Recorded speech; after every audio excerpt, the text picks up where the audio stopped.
Sebelum kita mendengar dhamma, pertama-tama kita harus menjelaskan tergantung cara dhamma desana dulu. Sebenarnya ceramah dhamma ini jadi keempat ya, keempat ketika di BMA. Jujur Mante, bahasanya kurang lancar ya. Mohon semuanya mendengarkan dengan baik-baik ya, dengan sungguh-sungguh. Ya, silakan kita duduk santai aja ya. Siapa belum kenal Bante? Belum ya? Saya namanya Bante Maha Pratip. Kalau biasanya umat di Indonesia suka dipanggil bahwa Bante Maha, Bante Maha. Maha artinya besar. Bante besar ya, boleh juga. Maha artinya besar, bukan cuman barang besar, bukan hanya besar itu, besar kenangan besar, badan besar, kebajikan besar juga. Dari kerajaan namanya ini kasih saya. Kalau siapa mau namanya Maha, harus ujian atau belajar dulu.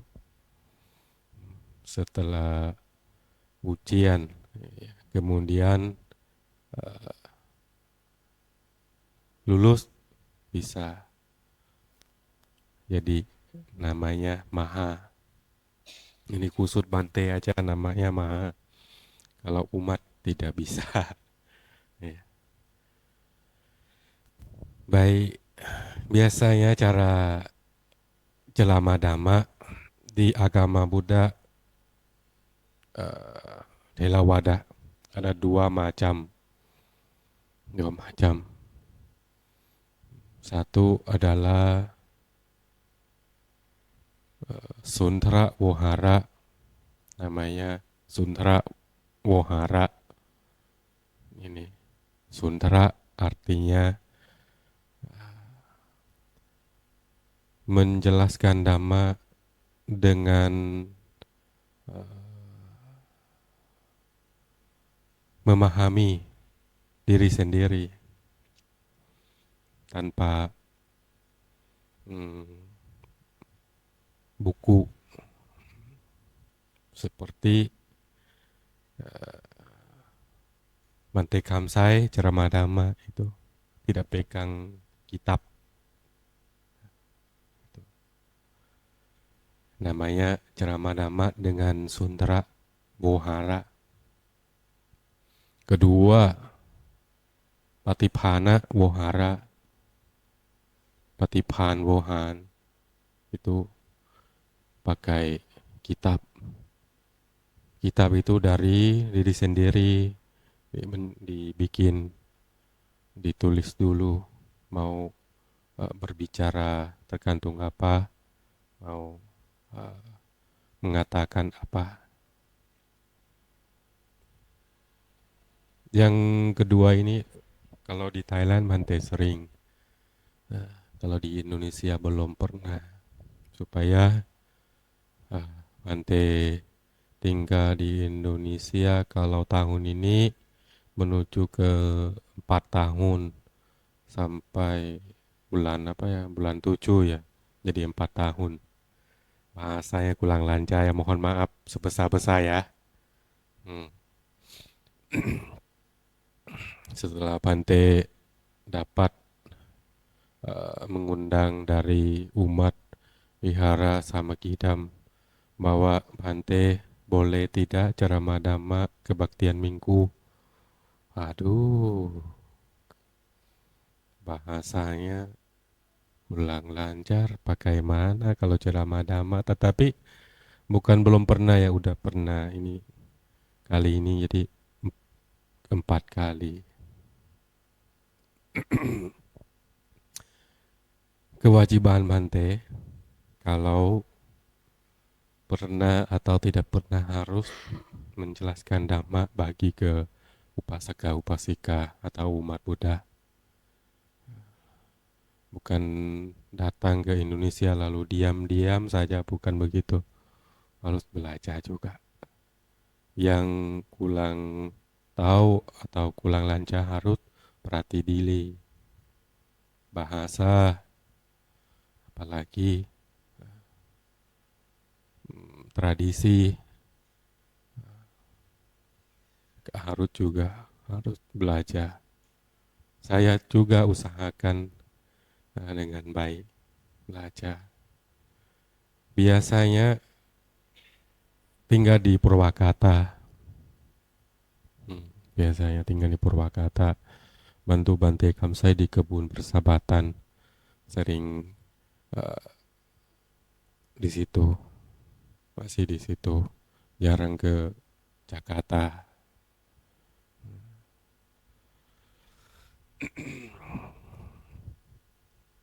Jadi kalau siapa pernah ke kebun masih kenal saya di situ. Udah 2 malam nginap di sini. Inilah 2 macam tergantung ceramah dhamma.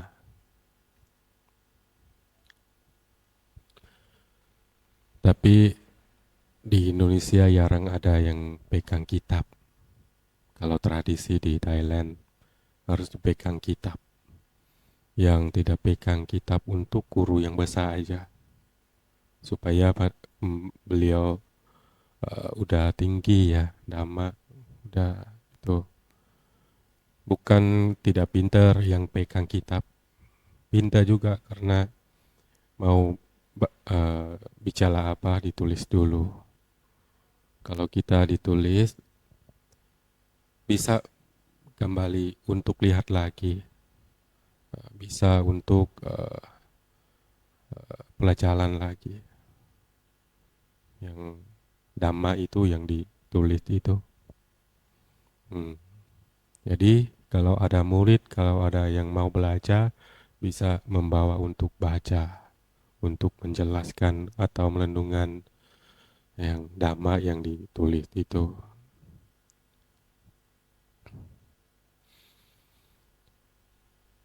Ya, merasa Bante merasakan senang hati juga setelah dapatkan undang supaya ini kesempatan yang baik untuk ujian. Satu kesempatan yang baik untuk berbuat baik, untuk menanam jasa kebajikan. Biasanya kalau yang lain jadi malu ya, saya nggak malu, nggak malu dengan berbuat baik. Tidak usah malu, kepada Sang Buddha bilang bahwa jangan malu berbuat baik. Yang harus malu itu berbuat jahat. Ya, kita ingat-ingat aja, berbuat jahat harus malu. Berbuat baik tidak usah. Maka hari ini kita akan membahas dhamma dalam topik apa? Jalan menuju kebahagiaan. Gitu ya. Jalan menuju kebahagiaan. Sang Buddha pernah bersabda bahwa jalan menuju kebahagiaan ada 3 jalan. 3 jalan. Satu adalah dana maya, kalau bahasa Bali ya, dana maya.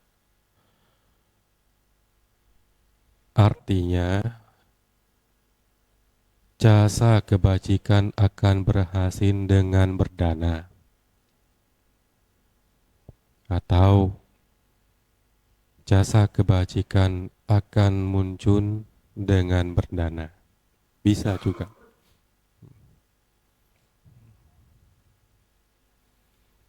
Berdana kalau menjadi bahasa Bali artinya kasih. Kasih. Bukan hanya dana ke Bante atau bukan hanya kasih ke Bante, kasih ke guru, papa, mama, orang tua, orang miskin, anak kecil. Kasih itu kasih dengan sepenuh hati, dengan niat baik.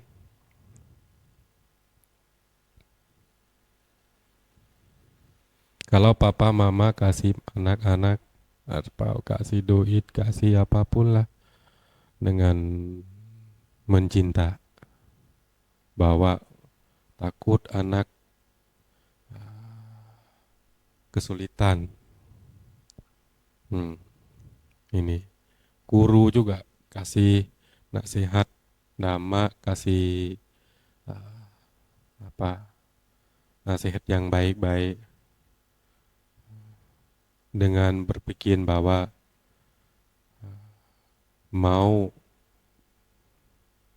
murid ini menjadi murid yang baik, murid menjadi orang baik. Ini juga namanya dana atau kasih. Kalau di dunia ini tidak ada atau tanpa kasih.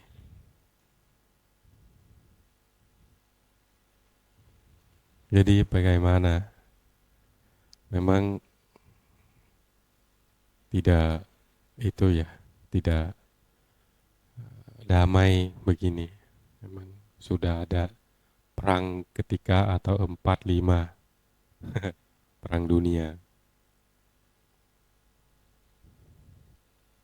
Ini jalan nomor 1. Jalan nomor 1 ini untuk menuju kebahagiaan.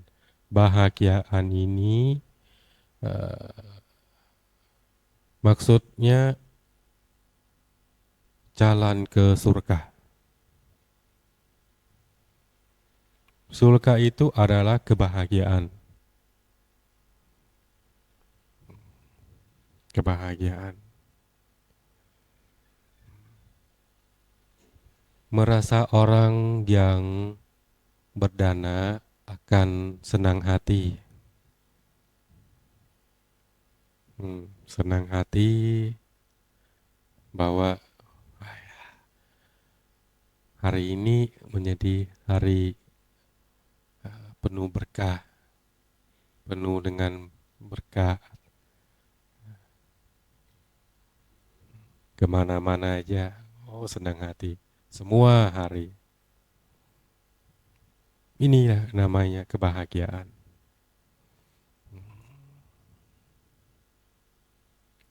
Yang kedua, jalan kedua. Jalan kedua namanya sila maya. Sila maya. Artinya apa? Artinya jasa kebajikan akan berhasil dengan menjaga sila dengan baik. Menjaga sila dengan baik.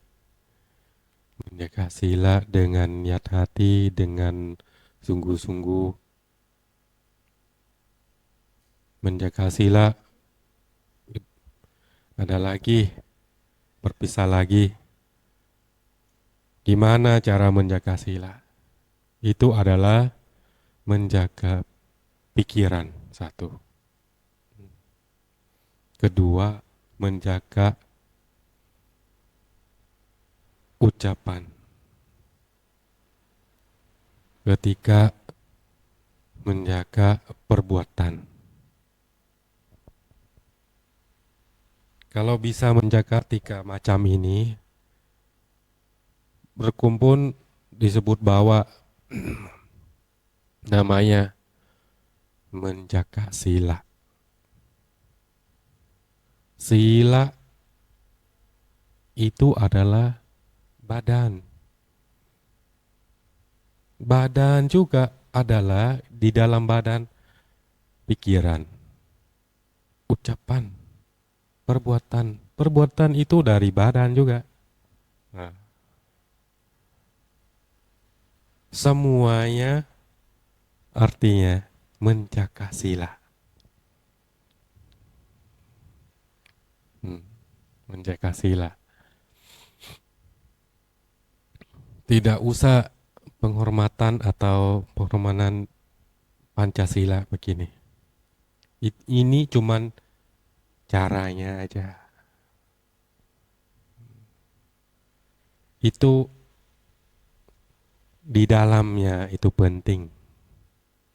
Ini cuman di luar sebagai atau seperti kulit pohon. Tahu nggak kulit pohon? Kita mau bangun rumah. Sebelum bangun rumah dipotong pohon dulu. Potong atau cari kayu. Kayu itu dari pohon, cari pohon yang baik ya, yang enak, yang lulus menjadi tiang rumah. Lalu kupas kulit pohon itu. Gak mau kulitnya, cari yang di dalam dagingnya, yang keras itu.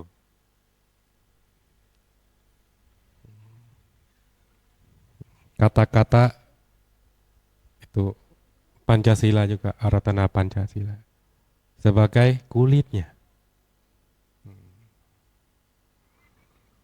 Jadi gimana cara pilih pohon yang baik? Tahu mana? Tahu dari kulit. Lihat dari kulit. Oh, pohon ini kulitnya bagus ya, bagus. Memang di dalam juga bagus. Kalau begini, kalau ada pertanyaan muncul bahwa kalau tidak usah baca, boleh tidak? Boleh juga, boleh. Tetapi kenapa masih baca, masih ada kata-kata Aladana Pancasila lagi? Supaya ini untuk orang masa depan, orang anak kecil, anak-anak kecil atau orang yang belum lahir.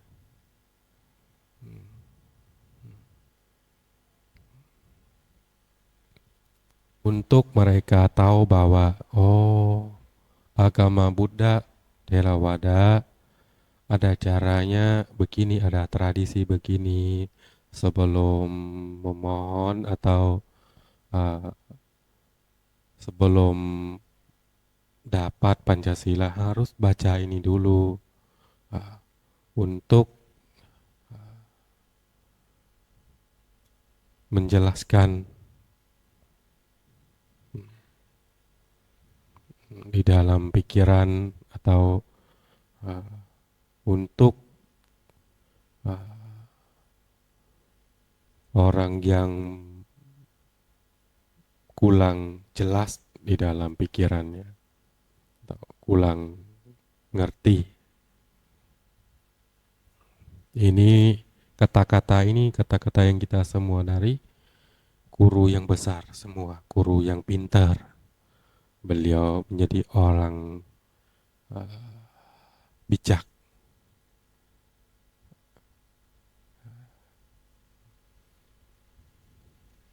Beliau jadi orang bijak.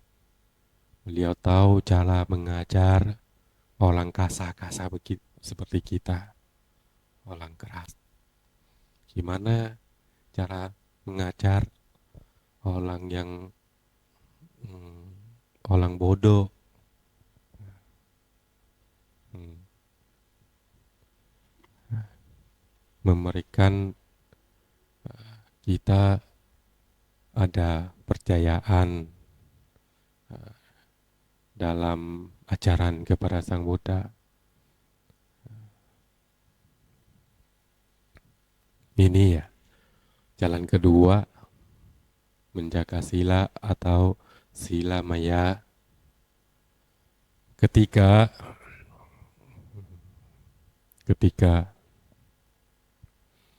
bawana maya kalau bahasa Indonesia, bawana maya. Artinya apa? Artinya adalah jasa kebajikan akan berhasil atau jasa kebajikan akan muncul dengan meditasi dengan baik. Meditasi itu bukan hanya duduk lalu tutup mata. Bukan hanya segitu. Itu juga, tetapi meditasi ini artinya menjaga kesadaran. Supaya kesadaran itu sebagai kepala lumak. Badan kita, pikiran kita sebagai rumah. Kalau rumah itu ada ada tuan rumah atau kepala rumah yang baik, rumah juga baik, juga enak.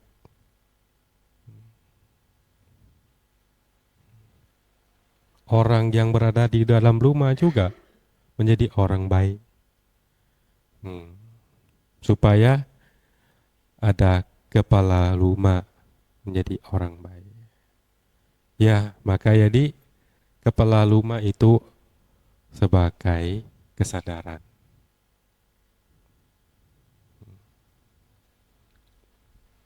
Maka di mana-manapun bisa juga bikin meditasi. Seperti duduk mendengar kata-kata Bhante ini juga. Bisa juga.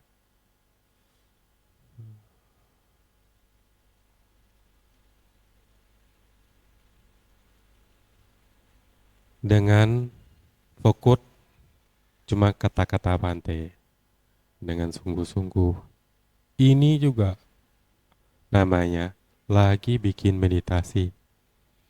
Lagi melakukan meditasi.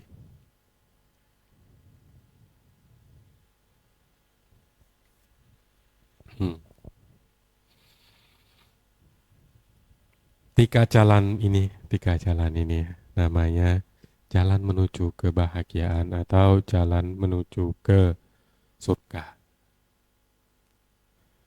Jadi semuanya yang Bhante telah berbicara. Kalau kita menaati ajaran kepada Sang Buddha, kita bisa tercapai kebahagiaan atau tercapai tujuan yang baik.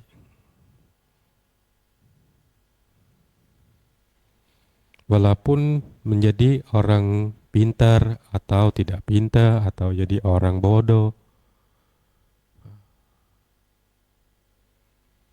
semuanya bisa kalau menaati. Seperti contoh, anak tidak menaati kata-kata atau tidak menaati ajaran kepada orang tua, menjadi anak apa? Murid juga tidak menaati para guru, menjadi murid apa? Hmm. Tergantung tidak menaati ini, Bante ada cerita-cerita kecil mau bagi ke para kita bahwa dulu ada orang atau ada papa satu namanya Papa Manop, ya, bukan itu ya, Papa Manop bukan orang sini, jadi orang India dulu ini riwayat waktu kepada Sang Buddha masih hidup ini. Dia menjadi orang bodoh. Dia mau belajar ke kota Takasila.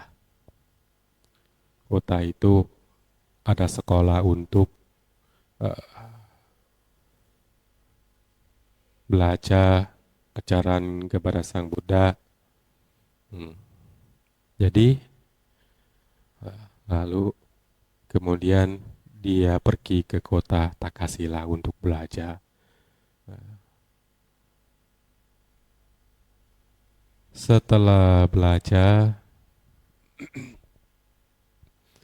sampai 4 bulan, 5 bulan, tetapi dia tidak bisa menghafal kata-kata apa, tidak bisa, supaya menjadi orang bodoh.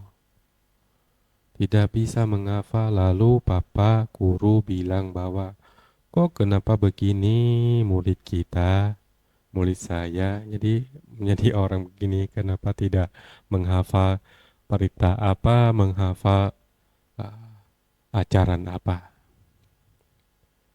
Jadi bagaimana cara mengajar? Lalu ada berpikir muncul di dalam pikiran Papa Guru bahwa kalau jadi begini lagi, kita harus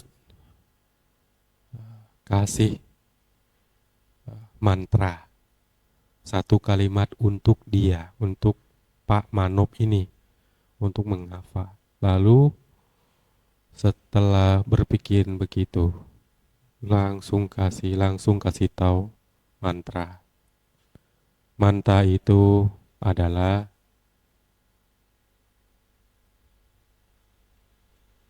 sampai sekarang menjadi mantra untuk melenyap kewaspada. Di dalam buku memang ada ya, atau di buku mana, buku perita yang ini. Sekarang ada, kalau siapa pernah buka buku perita ini. Mantra itu bahwa katesi kinggarna katesi ahang pitang janami, satu kalimatnya. Papa guru disuruh menghafal mantra ini. Lalu Pak Manop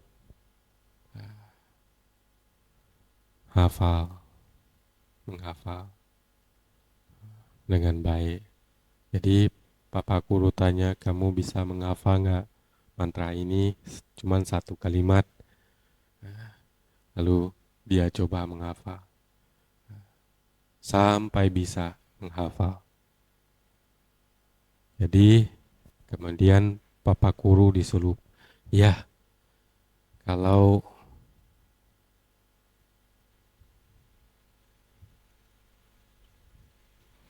ya setelah bisa hafal mantra, Papa Manop izin pulang ke kampung. Bagian kepada orang tua baru tahu berita bahwa anak mau pulang. Papa Mama senang hati. Dia senang hati.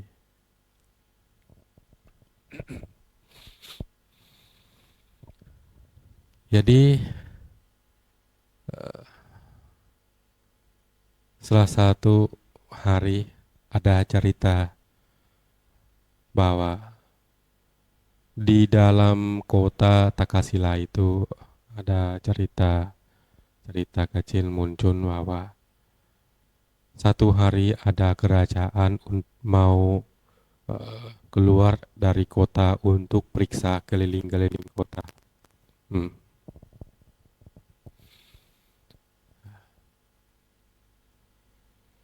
Pada saat itu ada para pencuri mau curi-curi barang orang. Hmm. Jadi kerajaan ketemu pencuri itu lagi apa diam-diam di posisi satu. Tetapi pada saat itu Papa Manop itu lagi pelajaran atau lagi menghafal, lagi baca mantra itu. Katesi, katesi, kinggarana, katesi, ahang pitang canami.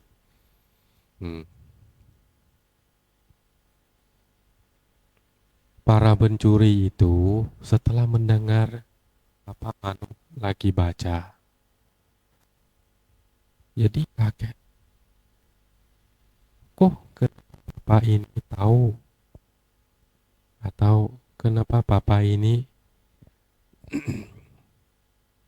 baca mantra begini? Sebenarnya artinya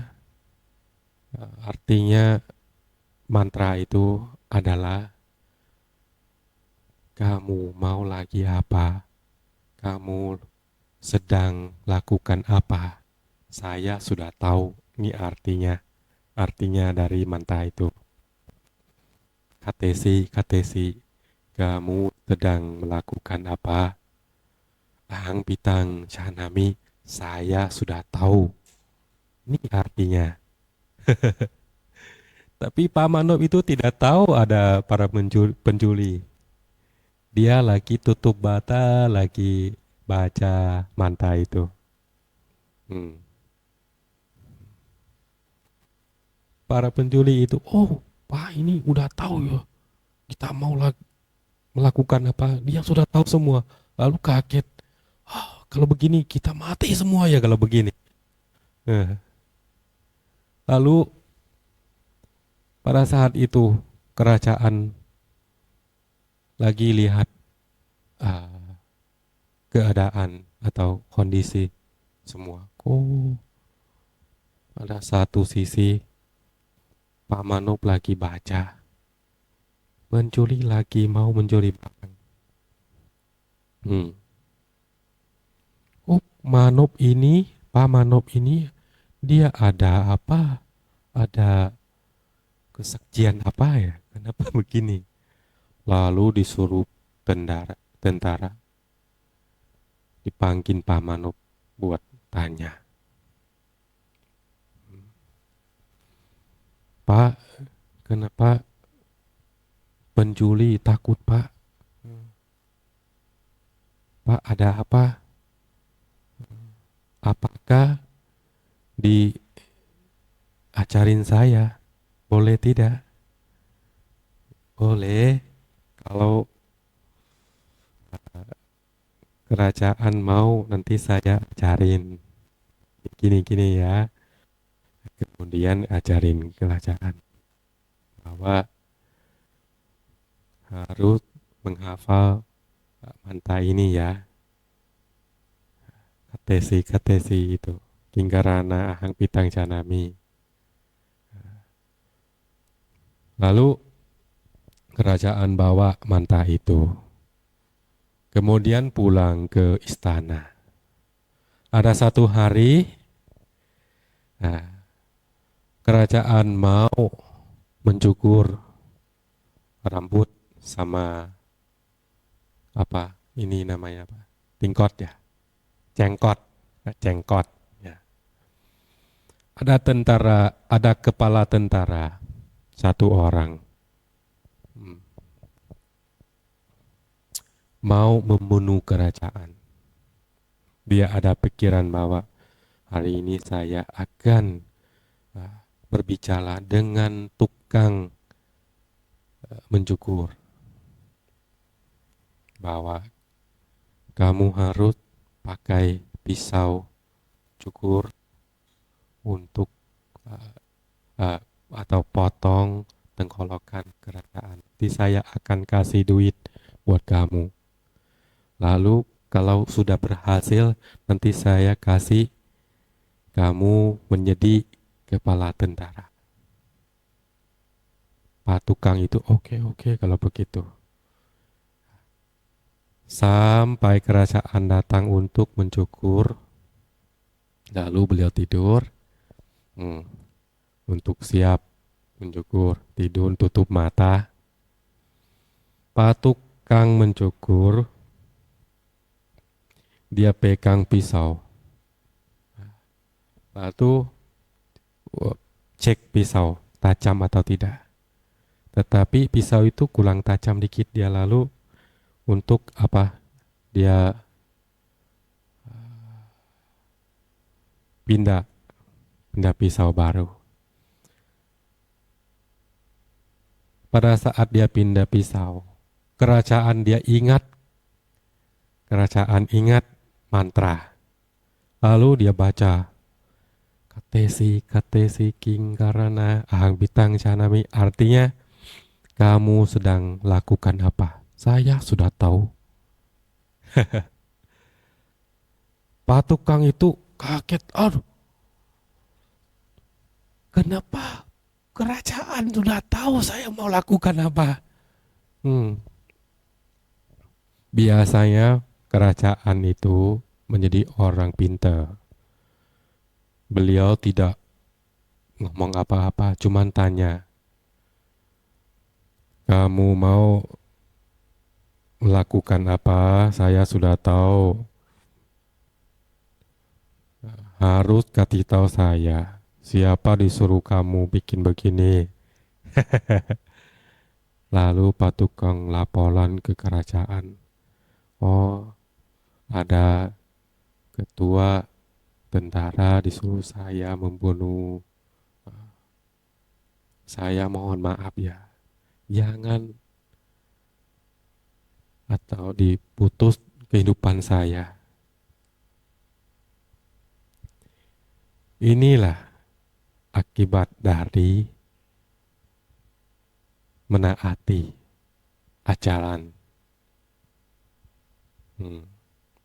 Papa Manop itu yang diajarin mantra ke kerajaan. Bisa jadi ketua atau sahabat yang baik punya kerajaan. Akibat dari apa? Dari menaati ajaran para guru. Ini semuanya maksud Bante bahwa kalau kita menaati ajaran kepada Sang Buddha yang disebut bahwa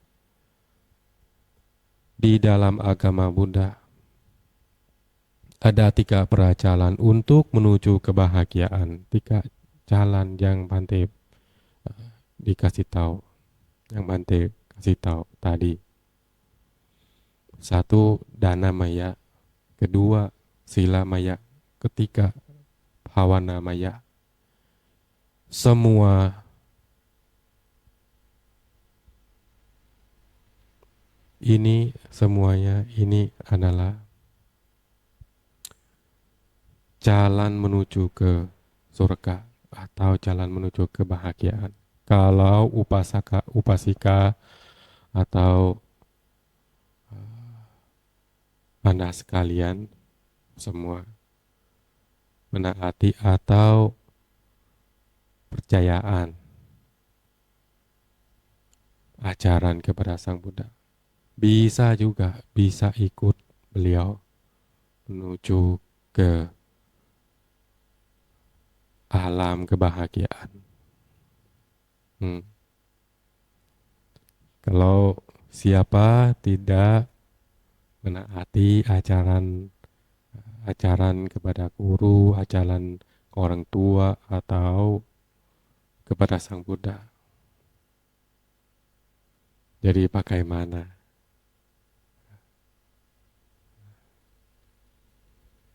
Pindah alam juga, bukan surga ya, neraka ya. Maka semoga kita membawa nasihat dari Bante untuk menjelaskan lalu mempraktikkan di dalam sehari-hari, di dalam kehidupan sehari-hari. Jangan dapat lalu dibuang, ya. Jangan memberikan masuk ke kuping kiri lalu lewat kanan. Jangan buang maksud Bante. Harus menjelaskan, merenungkan di dalam hati. Ya.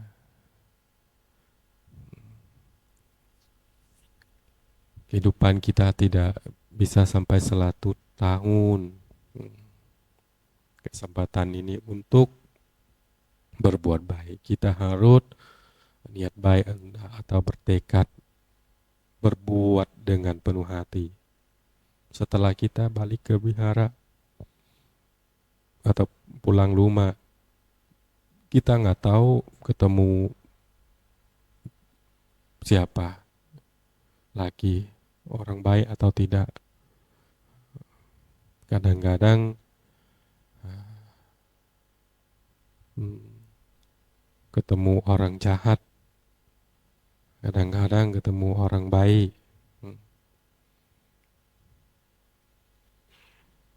Itu biasalah dunia ini menjadi tempat berkumpul orang baik sama orang jahat. Tergantung kita mau pilih yang mana, baik atau jahat. Kalau kita pilih yang buruk menjadi bisa orang jahat. Yang baik itu menjadi bisa orang baik juga.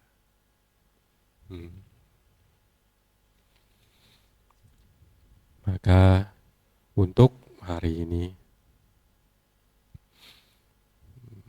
sampai segini aja ya. Takut kita bosan. Tetapi Bante ada pertanyaan satu. Yang Bante ngomong dari awal sampai sekarang, semuanya ngerti tidak? Ngerti nggak? Ngerti ya? Mohon maaf ya, kurangnya jelas kadang-kadang supaya bahasa yang kurang lancar. Tapi Bante juga ini udah usahakan sepenuh tenaga Bante juga, sepenuh itu juga.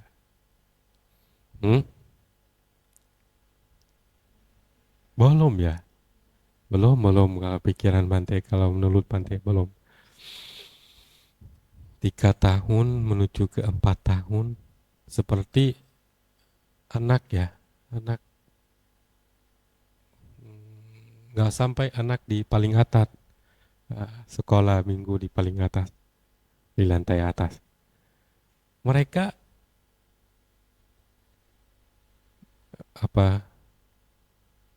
lebih lancar dari Bante. Nanti ada SM SD ya, sebelum ya SD.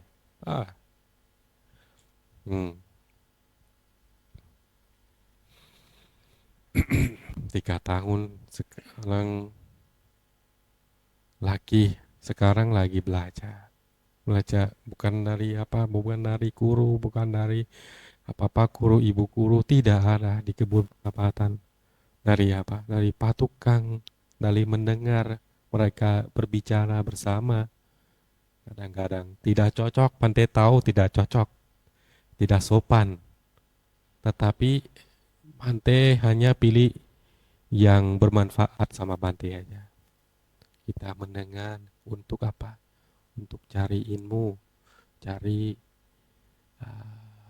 bermanfaat. Mereka ngomong tergantung apa. Nah, kadang-kadang bahasa yang kurang apa, bukan bahasa formal, bahasa bahasa orang kampung. Tetapi waktu ikut upacara yang besar juga Bante bertekad untuk mendengar kata-kata yang bahasa sopan, bahasa seperti bahasa MC.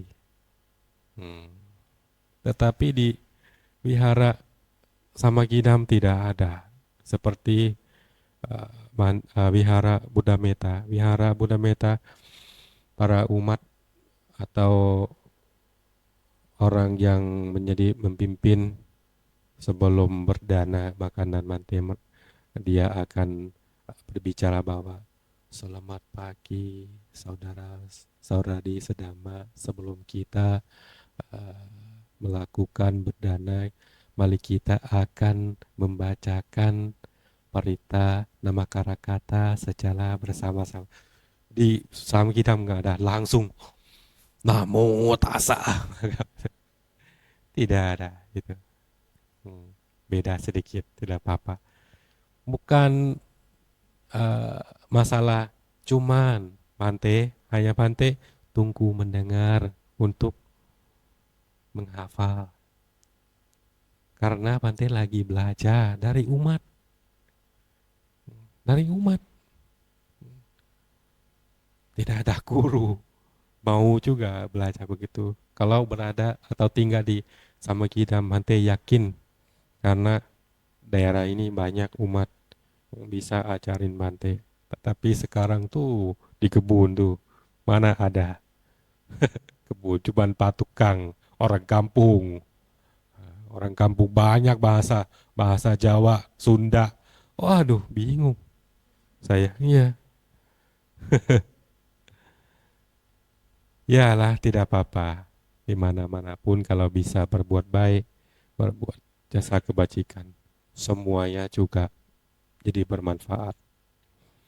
Bermanfaat diri sendiri, bermanfaat umum bagi ke umat, bagi ke orang biasa, bagi dunia ini.